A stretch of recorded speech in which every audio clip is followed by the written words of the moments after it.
Assalamualaikum warahmatullahi wabarakatuh. Innal hamdalillah nahmaduhu wa nasta'inuhu wa nastaghfiruh wa na'udzu billahi min shururi anfusina wa min sayyiati a'malina may yahdihillahu fala mudilla lahu wa may yudlil fala hadiya lahu. Subhanaka la ilma lana illa ma 'allamtana innaka antal alimul hakim. Rabbi shrah li sadri wa yassir li amri wa hlul 'uqdatam min lisani yafqahu qawli. Para jemaah yang dirahmati Allah sekalian, di sementara kita menunggu salat Isya, kita berada dalam majlis zikir yang sangat penting. Di antara asbab-asbab yang kita akan mendapat keampunan daripada Allah Subhanahu wa taala. Majlis zikir ni kadang-kadang kita dengar dah. Kita ada dengar sekali, kita ada dengar 2 kali, kita ada dengar 3 kali, dan kita pernah dengar 10 kali. Tapi kali-kali itu mungkin tak masuk dalam kepala kita. Dan Allah akan pilih waktu mana yang, kali mana yang akan cium masuk dalam kepala kita, tuan itu dia akan kesan. Memang waktu aku dah dengar banyak kali dah, tapi tak ada apa pun, tak ada rasa feeling apa pun, tak ada gerak-gerak hati ke apa pun. Tapi waktu kita kata taksir, kesan itu linafs dalam hati kita tu, kita tak tahu. Jadi jangan kita menghalang stesen iman ini, kan, stesen iman ini dalam majlis ini. Jadi hatta mamat, sehingga kita mati. Sebab dalam satu hadis, kita ada tahu dengan hadis, ada 4 perkara yang dalam majlis ilmu ini, kita kalau seorang sebut nama, ada orang besar, siapa-siapa lah, contohlah, sebut nama Ustaz orang, lalu dia kata dia kenal Ustaz orang, saya pun kenal siapa, orang yang pangkat besar seluruh dunia, kita mendengarkan, dia sebut nama, dia kenal, duduk situ, kita rasa bangga. Keluar paper pun kita simpan paper tu, kan. Tapi dalam satu hadis mengatakan huffat malaikat. Huffat malaikat ni, kita dah kata malaikat ini, dia malaikat ni satu malaikat, saya dah pernah sebutnya kali, antara malaikat, malaikat peronda nama dia, malaikat peronda, dia meronda-ronda mencari majlis zikir. Dan ada di majlis zikir, dia akan tahabah, akan merendahkan sayapnya, dia akan mendoakan, melambung sayapnya, buka sayapnya, memberi rahmat kepada orang yang berada dalam majlis ini. Tahaffat wa ghasyiyat rahmah, dan ghasyiyat maknanya ghasyiyat di rahmah, diberikan rahmat kepada orang yang berada di situ. Wa zakara fi ma indahu, dan disebutkan nama di dalam sisi para malaikat. Dalam viral malaikat itu disebutkan, oh si fulani ada, berada malaikat, dan si fulani berada di malaikat. Kan?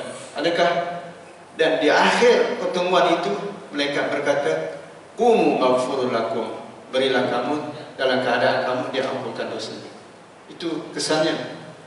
Itu mengatakan sitting without walking, duduk tanpa bekerja. Sleeping pun okey, but reward ada, kan? Sebab itulah satu kata-kata hikmah, dia kata malan yakhafu fid dunya akhafa Allah yaumul qiyamah. Sesiapa hidup dunia ini dia tak takut Allah, akhafa Allah yaumul qiyamah, nasya dia akan ditakuti oleh Allah di hari kiamat nanti.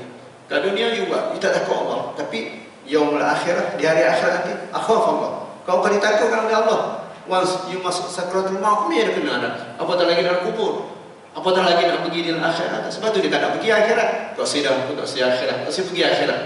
Kubur pun dah surrender dah. La takmisa. Ya Allah, jangan laku kiamat. Enough. Tak nak move on, pergi dah. Itu malayafah. Begitu juga dengan siapa yang lupa Allah kat dunia ni. Fazuqu bima nasitum liqa'a yaumikum hadza. Dalam surah Sajdah, kan? Fazuqu bima nasitum liqa, rasakanlah dengan bima nasitum, dengan apa yang kamu lupa, bimiliqa yaumikum hadza, pertemuan kita hari ini kau lupa. Kau tak datang perjumpaan kita. Selama kita panggil 5 hari, 5 kali sehari, kau tak datang. Dan hari ini yaumaliqa fanasitu, maka kamu hari ini awak layak dilupakan, sebab selama ni awak lupa kami. Maka layaklah kami lupa, sebab al-jaza' ini, balasan Allah ni min jinsil amal, mengikut amal dia. Awak tu macam ni. Contohnya di pagi-pagi subuh, Allah kata orang yang datang waktu subuh pagi, Allah akan memberikan dia tu cahaya taman yaumul qiyamah, akan dihiasi dengan cahaya yang terang benderang di hari kiamat. Sebab dia datang dalam keadaan gelap.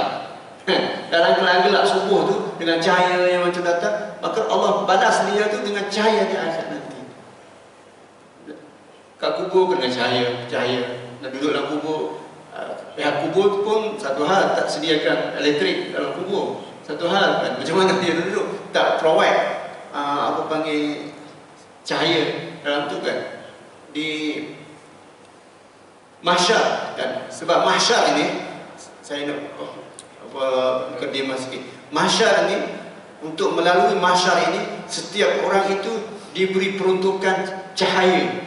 Setiap orang itu cahaya, setiap orang itu diberi. Maknanya okay.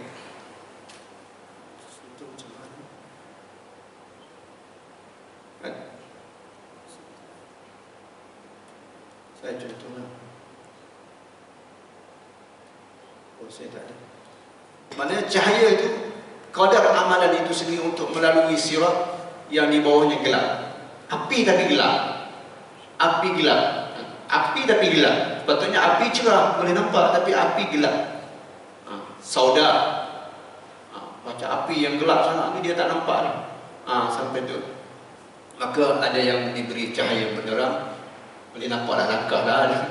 Kalau dah tak ada gelap, kau macam mana? Tentulah dah tu kan, tak gelap, tak ada lampu kan. Kat bawah tu ada kalalah yang penyangkut pula. Itulah kita kata iman ini. Sebab itu ada hadis kata, man a'rafa, siapa yang banyak kenal Allah, aqrabu ila Allah. Siapa yang banyak kenal Allah, dia akan lebih dekat dengan Allah. Siapa yang dekat dengan solat, dia lebih dekat dengan sembahyang. Siapa yang dekat dengan Al-Quran, dia akan rasa sayang dengan Al-Quran, dia dekat dengan. Tapi siapa yang jauh dengan Al-Quran, dia akan jauh. Contohnya orang yang kenal hari akhirat, kenal syurga, kenal bagaimana ahli neraka, dia akan lebih dekat dan lebih bersedia. Tapi orang yang ajhal, yang tak tahu tentang hari akhirat, tentang apa dia, lebih baik tak tahu. Kalau tahu takut sebenarnya. Ada orang Kelantan kata, aku kalau pergi surau takut berlaku. Itu takut, ini tak boleh. Lebih baik aku tak pergi. Kalau pergi aku relax. Tak takut apa benda. Ini tak boleh, ini tak boleh, ini aku stres. Lebih baik aku tak pergi. Tak tahu apa benda lagi senang. Blind, buat apa saja, tak kisah. Tak ada takut apa benda dah, relax je. Ini pergi, no, macam ni tak boleh, buat macam ni tak boleh. Lebih baik tak tahu, senang. Dia kata, itu satu pemikiran justifikasi untuk diri sendirilah. Dia hakim, dia mendakwa, dia pun jawab sendiri. Sebenarnya tak apa, tak tahu. Tak semayang sikit-sikit pun tak apa. Allah Maha Pemampun. Allah mampu orang bagi air kepada kucing apa semua tu. Allah Maha Pemampun, Allah Maha Rahmat. Kan itu. Dia ambil kat situ tanpa silap. Apa panggil, mengambil hukum sendiri dan buat sendiri. Sedangkan dalam Asma'ul Husna tu 99 tu Ar-Rahim, Al-Wadud kan? Memang Tuhan pemurah, tapi Al-Muntakim, Tuhan yang sangat mendendam. Al-Jabbar, Tuhan yang sangat perkasa. Al-Aziz kan? Jadi Tuhan banyak kan. Sebab tu kalau macam tu Islam suka hati lah nak buat apa semua tak. Jadi bukan perancangan tu. Tak apa, saya the last minute saya kepecut. Dia tak nak pecut. Tapi itulah cerita katanya kita semua sahabat berkata yang nak takut sekali, umur akan berkurangan tapi amalan tidak bertambah. Umur berkurangan, amalan tidak bertambah. Itu masalah. Umur berkurangan, tak ada siapa yang masih saya tahun baru 2024 ni saya tambah sikit ilmu. Saya kuat lagi. Saya lagi banyak amal, lagi lapar lagi. Tak ada. Dalam bahasa Arab panggil kullu atin qarib. Setiap yang mendatang itu hampir. Setiap yang mendatang itu hampir. Tahun 2024 dah sampai dah. Puasa tak sampai 30 hari dah. Dekat, semuanya dekat. Raya pun dekat dah. Semuanya dekat. Cuma Allah salah satu daripada hikmah Allah, dia tidak memberitahu tentang ajal kita. Kan? Kalau kita tahu ajal kita pun tak boleh buat kerja apa benda. Ajal. Minggu depan saya mati tau.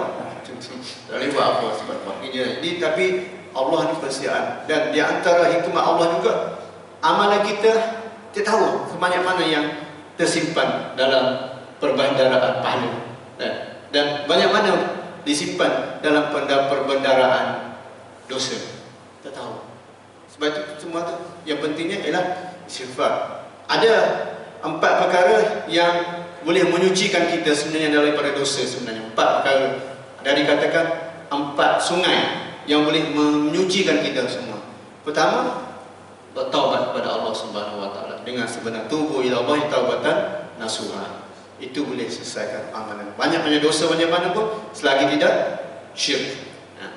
Macam mana pun, dosa pahala ni bukan di poket kita. Allah nak ampunkan, itu bukan kita. Yang kedua, yang boleh menghapuskan dosa seseorang itu ialah amalan khair. Amalan khair. Amalan khair ini perbuatan yang baik ini luas kan. Dia boleh menukarkan kejahatan itu kepada kebaikan. Yubaddilul sayyi'atul hasanat.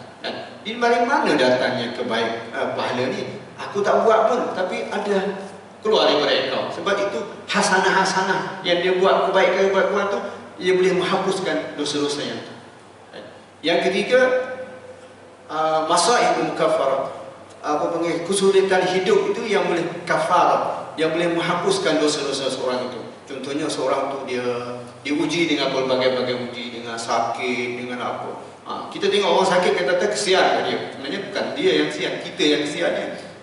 Dia mati, innalillah je, cuci bersih, dah dikafarah, dilit habis dosa-dosa dia. Sebab dengan dogaan dia ada, dia masuk bersih. Yang tengok dalam banyak juga aku buat kat dunia dulu, tapi tak nampak pun dalam rekod. Allah kata, qad kufirat laka zam, sudah ampunkan dosa-dosa kamu dengan itu. Maka dia kata, alangkah baiknya kalau aku hidup semuanya sakit. Tapi kat dunia ni, itulah, bukan kita nak sakit pula, tapi maknanya kalau tiga tempat dia tidak dapat dibersihkan dosanya, dia akan dibersihkan dalam neraka Jahannam.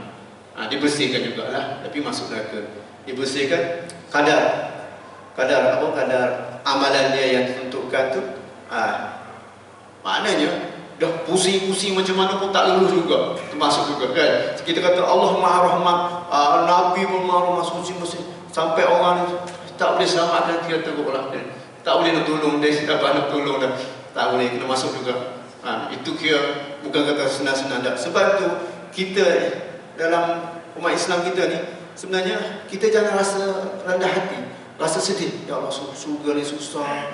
Itu syaitan yang cetuskan kita tu. Syaitan yang cetuskan kita tu. Ya Allah, susah, amalan kau diterima tak? Kau kosong tak? Kau macam tak? Dia tanya ikut dah dia. Sebab dia nak melemahkan kita supaya kita tak buat. Itu syaitan. Sebenarnya, sebab tu syaitan, dia minta kepada kita supaya kita putus asa. Putus asa daripada Allah. Supaya kita tu tak return, tak kembali kepada Allah. Kembali kepada dia. Beli kepada dia kan? Masuk geng dia lah. Masuk geng dia tu geng lalai tak ingat Allah. Macam dia macam menyibukkan kita. Itu maksudnya sebab itu dalam Islam pentingnya kehidupan kita ni zikrullah. Kehidupannya zikrullah ni maknanya kehidupan kita sehari ni kena zikir pada Allah Subhanahu Wa Taala. Maknanya sebab itu dia disediakan doa masa nak makan, nak minum, ingat bismillah dengan nama Allah. Dengan air ni bukan aku yang buat, datang dari mana tak tahu. Tom Yam buat daripada Thailand, orang masak, tapi aku boleh makan. Siapa yang beri makan kita? Allah. Ya Allah, syukur pada Allah Subhanahu Wa Taala. Bila bangun tidur, alhamdulillahillazi ahyana ba'da amatana. Segala puji bagi Allah yang telah hidupkan setelah aku mati. Masuk tandas. Bila keluar tandas, tak lega rasa habis macam hutang 1000 tandas. Tak ada sebut nama Allah. Alhamdulillahillazi azhabanil azan. Segala puji bagi Allah yang menghilangkan segala penyakit yang ada dalam perut ini. Bila kita masuk surau, masuk tu, semua ingat Allah Subhanahu Wa Taala. Dan zikir-zikir yang berada tempat tu, selain pada zikir yang tempat masuk masjid, pakai baju semua tu, ada zikir lain pula. La ilaha illallah 100, subhanallah 1000 macam. Itu zikir yang tidak diikat dengan masa. Dan zikir yang tidak diikat dengan masa. dan zikir yang terikat dengan masa, dan zikir yang berbentuk jumlah, macam la ilaha, siapa yang membaca la ilaha illallah wahdahu la syarikalah lahul mulku wa lahul hamdu yuhyi wa yumiitu wa ala kulli syai'in qadir 100 kali. Mungkin mengambil masa 10 jam kot, 100 ni tak ada, mungkin dalam 3 minit 4 minit. Dia kata dia akan mendapat 10, seolah-olah dia merdekakan orang hamba tu 10 orang. Hebat tu. Mungkin 10 juta habislah nak dapat merdekakan orang tu. Dihalalkan, dia hapuskan 100 kejahatan, dia masukkan 100 hasanah, dan dijaga dia daripada gangguan syaitan selama 1 hari sama 1 minit. Itu, tapi nak berzikir itu bukan zikir dengan tangan, zikir dengan lidah kan? Kita boleh sebut sembang sepanjang hari boleh, sembang teh kopi, sembang mana boleh, tapi nak sembang subhanallah 10 kali 1 kali tak boleh. Tapi kita bersembang dengan kawan, sedap, boleh. Sebab itu benda yang zikir ini dia datang daripada hati. Benda sebut dari hati. Sebab tu bila kita rasa ingat seseorang itu, kita akan sebut dulu, oh saya ingat orang tu, saya ingat orang ni, maka rasa rindu kat dia, nak pergi jumpa dengan dia. Sebab kita datang detikkan hati dalam hati dia. Itu bukan dia malam ni dia makin mana cepat-cepat ni. Mungkin ada hal lain kan. Okay. Tajuk saya pada malam ini ialah tentang Sayyidina Umar bin Khattab radhiyallahu anhu. Sayyidina Umar ni radhiyallahu anhu ni adalah sahabat yang kedua, orang yang kedua terbaik selepas Rasulullah sallallahu alaihi wasallam. Jadi Rasulullah yang terbaik, Sayyidul Walad Adam kan. Dan itu lepas itu ialah ini mazhab ahli sunnah wal jamaah beriktikad macam tu. Tapi mazhab lain Syiah dia tak beriktikad macam tu kan. Kita Rasulullah, Abu Bakar, Umar, Uthman, Ali, dan 10 daripada sahabat-sahabat yang dijanjikan oleh syurga oleh Rasulullah SAW. Di sahabat-sahabat ni, Umar ni, dan dijanjikan syurga oleh Allah Subhanahu Wa Taala. Kan? Satu hari Rasulullah, Abu Bakar, Umar, Uthman berada di atas bukit Uhud. Mereka pergi bukit Uhud. Maka bila atas bukit Uhud tu, tiba-tiba Uhud tu bergegar macam tu. Maka Rasulullah kata, ihdid ya Uhud, bertenanglah wahai Uhud, bertenanglah wahai Uhud. Sesungguhnya di atas kamu sekarang ini wahai Uhud, bi Siddiq, iaitu dengan Siddiq Abu Bakar, wa syahidaini, dan 2 orang syahid. Masa tu Rasulullah tak tahu mana, tapi Rasulullah Umar dah tahu dah masa dia tu mati syahid, iaitu Umar dan Uthman. Umar dibunuh oleh Lu'lu' dan Uthman pula dibunuh oleh Khawarij. Jadi Rasulullah dah beritahu awal. Maka apa yang Rasulullah cakap tu bukan kata alah cakap-cakap kebetulan, tak. Rasulullah cakap yang benar. Itulah kelebihan Umar. Dan Umar juga pernah pada Rasulullah bermimpi satu hari Rasulullah masuk dalam syurga. Rasulullah berjumpa tepi itu ada seorang perempuan yang mengambil wuduk di tepi mahligai. Maka Rasulullah tanya, ini mahligai untuk siapa sebenarnya? Maka dijaga ini adalah mahligai untuk satu pemuda daripada Quraisy. Maka Rasulullah kata, aku merasakan aku yang punya. Tapi dia kata tidak, itu adalah untuk Umar. Hebatnya Umar ini. Hebatnya Umar ini. Sebab itu dakwah Islam ini besar. Sebab itu sebelum Islam, orang Islam yang jumpa dengan Nabi, dia kata Umar ini hebat. Teruknya dia masa itu, dia bukan nak jumpa dengan Nabi. Beberapa kali dia berusaha untuk membunuh Nabi Muhammad SAW. Membunuh. Bukan jalan-jalan. Dan Umar ni seorang yang paling gagah. Kalau dia tingginya dia ni, dia berjalan seolah-olah macam dia nak unta. Tingginya besar. Mana gagah. Seorang yang bengis, dan dia kuat dan berani, dan itulah terkenal. Kalau nak buat perbincangan, semua Umar. Itulah kehebatan Umar. Sebab Nabi kata, "Lau kana Rasulun ba'di lakan Umar." Maksudnya jaminan Rasulullah sebagai seorang Umar ni sehebatnya ialah kalaulah ada Rasul selepas aku, maka umat akan dilantik. Tapi tidak ada Rasul lah selepas itu. Ada Rasul palsu kan. Makmum Umar ini. Maka Rasulullah kata satu hari dia kata, sesungguhnya bagi aku ada dua wazirai di sama, aku ada dua menteri di langit dan dua menteri di bumi. Dua Rasulullah ada wazir. Wazir ni prime minister, prime minister kan. Tapi tidak adalah macam zaman sekarang kan nama. Tapi Umar dan Abu Bakar dengan Umar ni menteri kepada Rasulullah. Dua menteri di langit, iaitu Rasulullah kata Jibril dengan Mikail. Jibril dengan Mikail inilah selalu datang kepada Rasulullah SAW, berurusan dengan Rasulullah sampai wahyu dan sebagainya. Dan Abu Bakar dengan Umar inilah pembantu kepada Rasulullah SAW sewaktu dalam menguruskan. Sebab itu Umar ini dijanjikan syurga oleh Rasulullah SAW. Begitu hebatnya. Ada satu masa sewaktu Umar sebelum Islam, kebengisan dahsyatnya Umar ni untuk membunuh Rasulullah, maka seorang itu berkata, "Lau aslama himar Umar, ma aslama Umar." Sampai begitu rupa dia kata, kalaulah kaldai Umar ni masuk Islam, Umar tak masuk Islam. Kaldai masuk Islam, kaldai binatang masuk Islam, Umar tak masuk Islam lagi. Macam teruknya. Sebab tu kita dalam dakwah ni tidaklah boleh nak kata orang ni tak masuk Islam. Dia pun bukanlah kata sampai nak membunuh orang kafir tu kan. Tapi Rasulullah, Umar ni beberapa kali berusaha untuk membunuh Rasulullah SAW. Seperti hadis yang masyhur kita dengar. Saya ulang sikit. Akhirnya satu hari Umar mutawahishan, bawa pedang macam ni kan, berjalan untuk pergi membunuh Rasulullah SAW. Jadi dalam perjalanan jumpa dengan Nu'ain bin Abdullah. Nu'ain bin Abdullah ni dah masuk Islam, tapi dia tak cerita kata dia masuk Islam. Dia takut Umar juga. Maka dia kata, Umar, kamu nak pergi bunuh Rasulullah, bagaimana? Sebab kalau kamu bunuh Rasulullah, mesti kamu akan dibalas dendam oleh orang. Maka dia, why? Tak apa. Maka orang ni dia kata, dia wahailah. Dia kata, ya Umar, lebih baik kau balik betulkan keluarga kamu. Sebenarnya adik perempuan kamu telah memeluk Islam. Umar terkejut.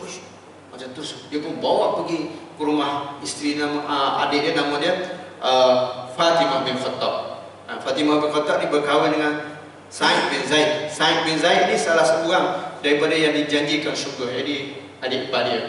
Maka dia berada kat situ, dia cekik Zaid bin Zaid ni untuk dia penting ke adik dia. Maka adik dia kata, buatlah apa yang kamu nak buat, wahai Umar. Semua kami dalam agama yang benar. Dia kami benar. Maka Umar melihat adik dia pegang dengan dulu-dulu, dia belajar Quran. Belajar Quran secara sulit-sulit kan. Rajin dia baca Quran. Tapi kita sekarang ni sulit-sulit pun tak nak, terbuka pun tak ada. Hal yang kertas yang ditulis di kulit itu disorok. Bukan ada Quran macam sekarang ni. Kita ada banyak Quran. Sampai itu Quran ditulis kan. Kita tengok Al-Quran dulu mana ada baris, mana tulisannya betul kan. Maka dia tulis itu, tengok ada surah Taha. Maka bila Umar nak baca, adik kata kamu adalah najis, kamu kena mandi dulu, kena ambil itu. Maka dia selepas itu dia baca, tengok Taha ma anzal Quran litashqa kan. Sebab tu kita Al-Quran ni yang paling bagus sekali kita boleh baca tadabbur. Carilah mana-mana satu-satu ayat macam surah Al-Mulk kan. Surah Al-Mulk pun juga kan. Surah Al-Mulk ataupun surah apa-apa kan. Kita boleh baca, kita boleh dengar lagu. Dengar lagu ni sedih betul, lagu ni lagu lama-lama klasik kan. Oh sedih, teringat zaman dulu. Tengok sedih kata-kata ni kan. Tapi kita bila dengar lagu, dengar Quran, kita tak rasa sedih kan. Saya pun sudah juga dengar lagu Hindustan ni kan. Tapi bila kita pergi tengok, ada tak saya dengar lagu Al-Quran ni?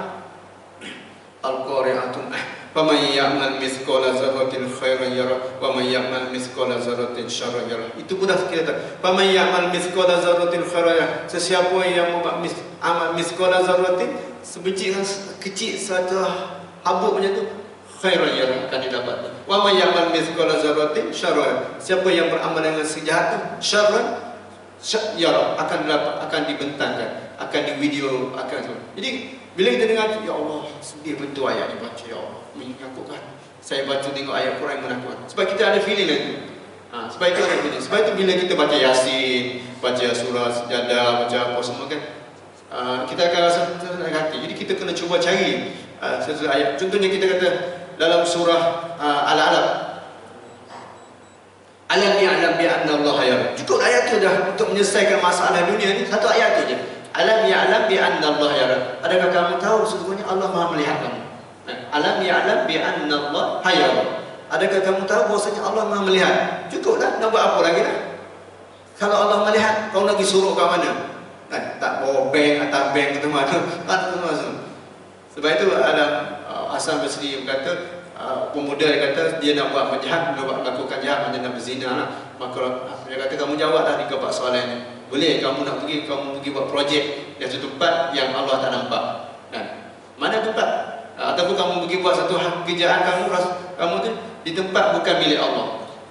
Ataupun kamu nak buat, kamu makan makanan yang disediakan oleh Allah. Orang bagi kat kamu makan, tapi kamu nak derhaka pada orang yang bagi makan. Kan? Itulah.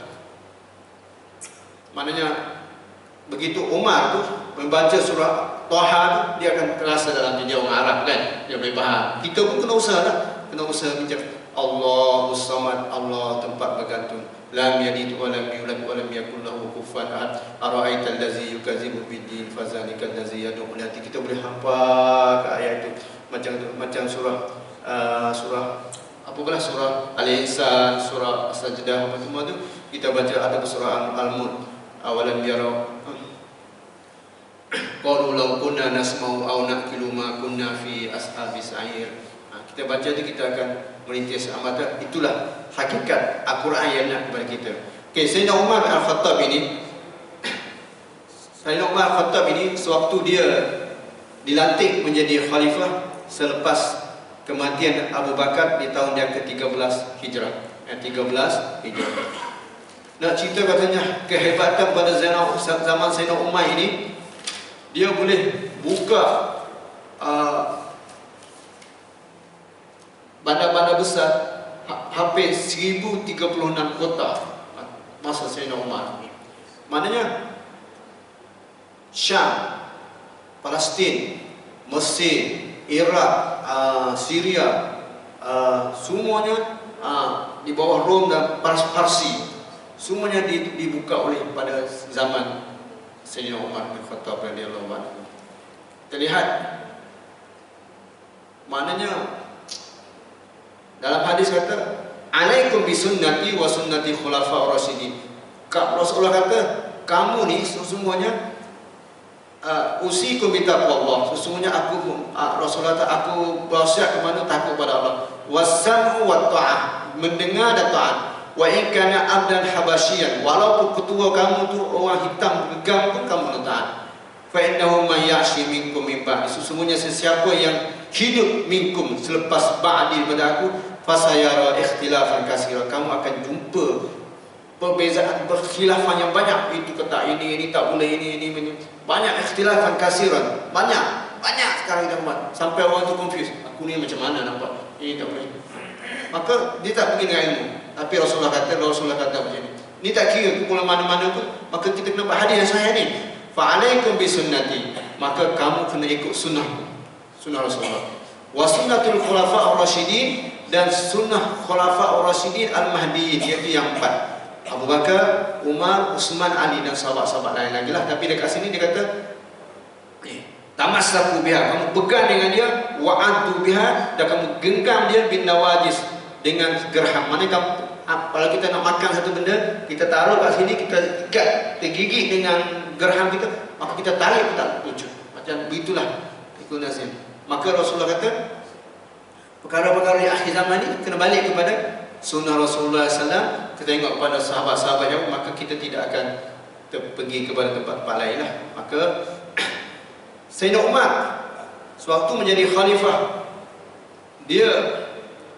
Sayyidina Umar ni dia terkenal di zaman Rasulullah SAW ini, terkenal dengan seorang yang keras.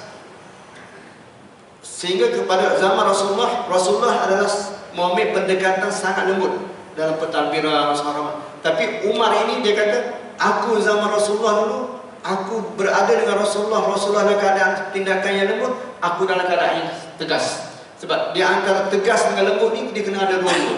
Kalau ada tegas saja, tak ada lembut, hancur juga. Kalau ada lembut saja, tak ada tegas saja juga, tak ada penguatkuasaan kan.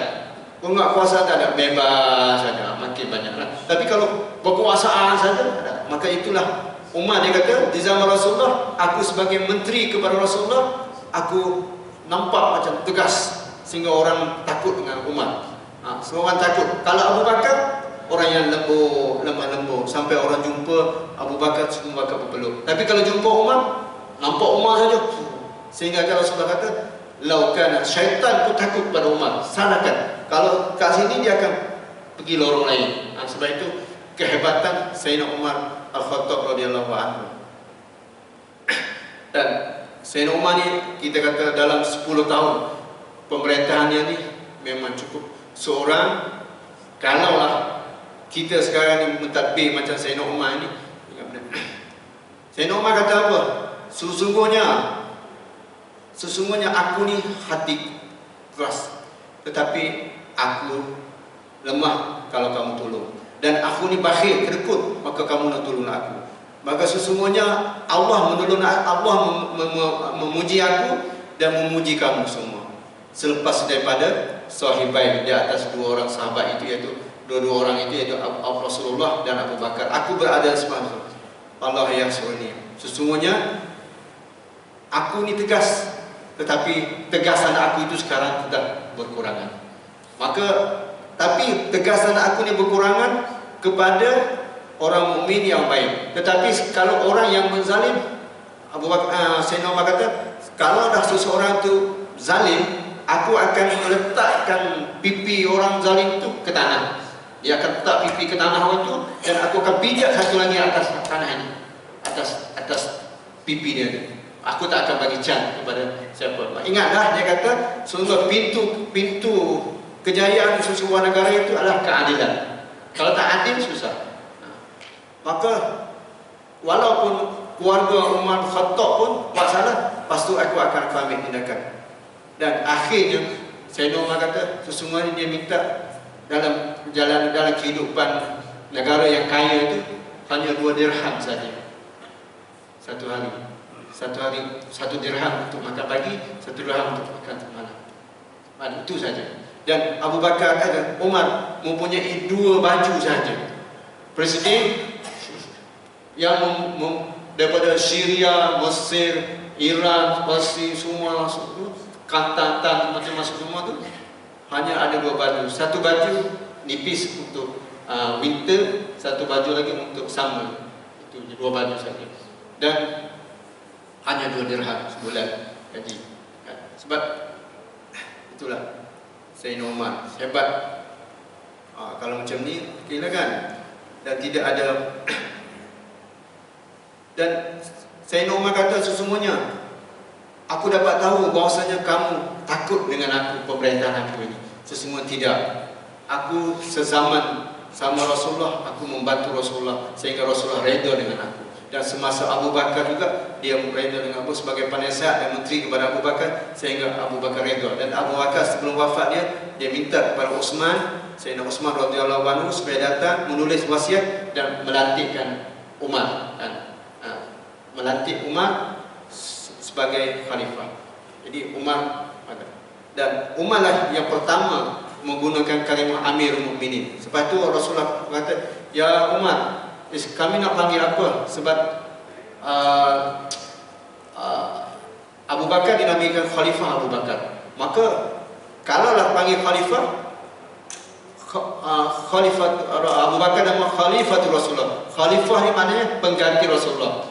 Maka kalau Umar lagi Khalifatu Rasulullah. Khalifatu Khalifah macam tu.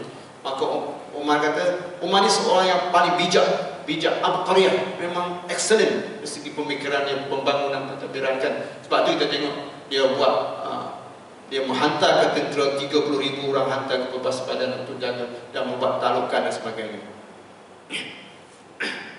Maka akhirnya Umar kata, kamu seorang mukmin dan aku ketua, maka digelarkan Amirul Mukminin. maka digelarkanlah khalifah itu Amirul Mukminin. Masa singkat kan kita ada 40 minit. Saya nak kisah cara umum tentang Umar bin Khattab ini kan. Kita pernah dengar pemerintahan Umar bin Khattab ni pemerintahan yang maju kan, sehingga kan semua ditaklukkan 1036 kota ditaklukkan. Maka Umar kata di zaman Abu Bakar dunia tak ada, keduniaan tak dapat lagi, kemewahan dunia tak ada, dan Abu Bakar pun bukan seorang yang minat kepada dunia, minat kepada pakaian yang hebat macam tu.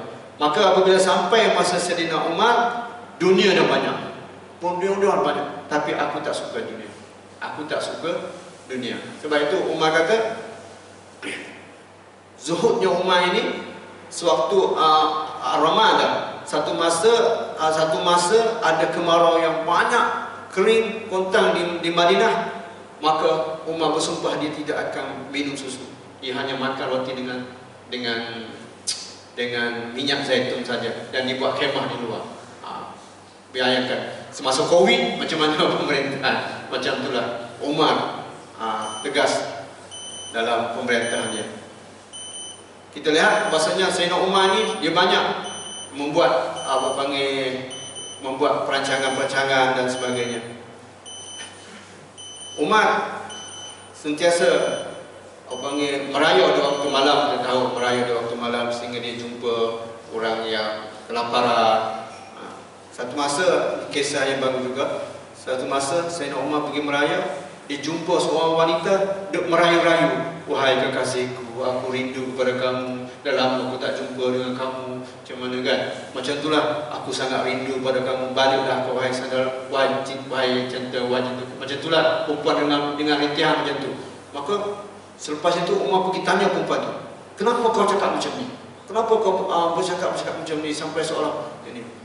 Maka akhirnya perempuan tu kata, sesungguhnya isteri suami aku berada di perbatasan, tak balik lama dah. Ingat pada isteri suami dia.